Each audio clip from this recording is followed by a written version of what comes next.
What's good, everybody?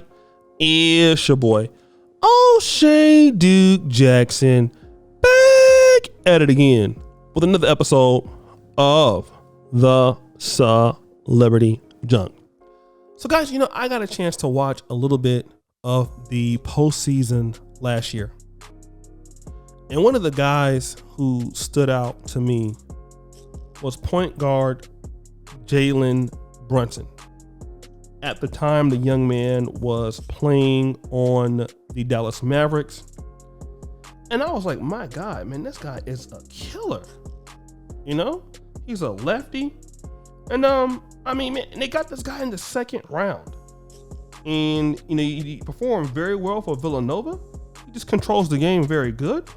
He's an excellent, point guard / scorer.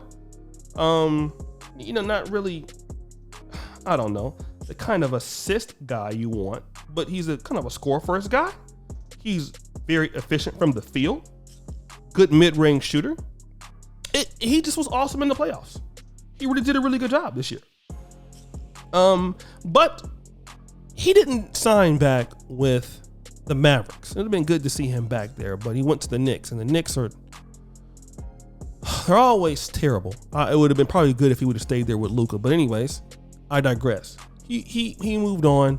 4 years, $104 million. That's more money than I have and probably ever will see.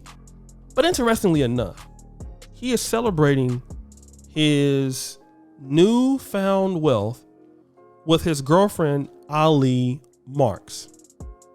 Now, I can't say Ali Marks is white because that's not a name that a white woman would have, Ali. She looks Middle Eastern or maybe mixed. Or for one thing, she's not black. And the draft keeps showing me every year in the NBA. Number one, African-American players are not as many as before. You're starting to see more mixed guys, mulatto guys in the league. So you have your guys coming from Africa, that's obvious, but you're seeing more players like Jalen Brunson. You're seeing guys who are lighter, right? They have a black parent, a white parent. This is more common now. But that is not all. Between the NFL and the NBA, what you're seeing all the time on NBA drafts, which was much different in the 90s, in the 80s, is these guys are in long-term relationships with non-black women. Non-black women. Okay? Now, there's guys from the East Coast. A lot of blacks are on the East Coast. Okay? Villanova is in Philadelphia. Okay? Close to it, at least. Villanova is right there. So, how is it that these people are not dealing with black women? Because Philadelphia is a lot of beautiful women, and it's one of the black sectors of intellectual thought. AME, Richard Allen is from Philadelphia. A lot of Pan-African thought. Dr. T.S. Johnson was educated partly in Philadelphia. A lot of black stuff comes from Philadelphia. It is a sector, it is a city that has influenced our thought. Not as much as like New York City, but it's very close. But so the answer is why? Why is the league getting more lighter? And sorry, black players. And then also, why are these women not black?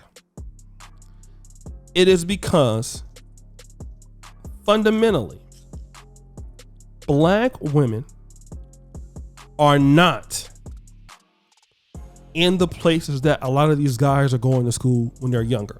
Listen to what I'm saying. Let's look at Bronny James. That was a big issue, right? Bronny James is at Sierra Canyon. How many young black girls are going to be there? You're going to get black players there because it's a permanent interest for the school to win many games. So yeah, black players are more likely to come there, but the African-American girls who are not in athletics are not going to be there as much. The families can't afford to send them there. So who are you going to be there? You're going to be there with elite non-blacks who you're going to be dating. Elite non-blacks. So then fundamentally, let's talk about the other part.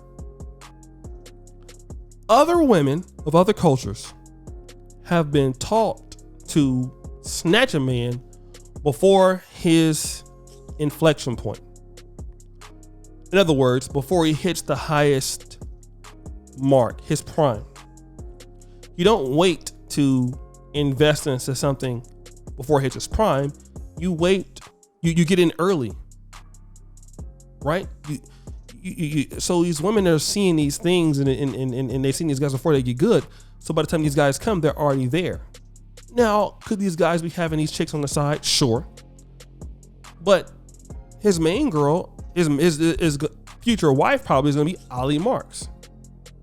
She's been there since high school. And that's what you see at NFL drafts. You see these white women with these black players. You see these NBA drafts, these black players with these white women. And then who's the next offspring or progeny? They're also going to be mixed. And see, it shows the dating dynamics going on in Black America, in the black world today. Because there's no consequences for these dudes doing that anymore. I talked about that in my other video. A black man in today's world cannot be shamed for dating white women.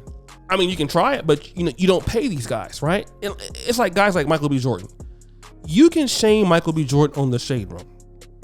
The Shade Room and the women in the Shade Room have no bearing on his paycheck. It's not like the black church where, you can control what the pastor can say or may not say because you sign the check. But you don't sign a check for these guys. Jalen Brunson doesn't, the NBA don't care who he's dating.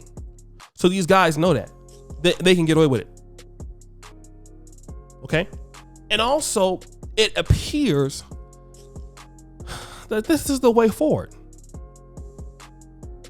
This is the way forward. I keep talking about it because the writing is on the wall. The writing's on the wall. These guys who are getting more opportunities to see other parts of the world, other parts of communities, and they get to compare notes. So what are they going to do? Okay.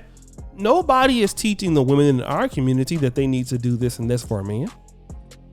What they need to do to be competitive against the white woman, against the Hispanic woman. These women don't even think they have to do anything to compete with somebody. They don't think the world works like that. But these other ladies are coming from these communities where their family teaches them that. So you can't even be prepared. Women can't even get a chance to even be prepared to know what's going on until it's too late. We don't prepare our black women and young men to be able to deal with one another. So they deal with each other in dysfunction or somebody else completely. That's what's going on here. But guys, what do you think? It's your boy, O'Shea Duke Jackson, back at it again. Another episode of The Celebrity Junk. I appreciate you for all that you do. Subscribe at the bell. Check out the first comment at the top. And as you know, the buffoonery remains an all-time high. I'm out.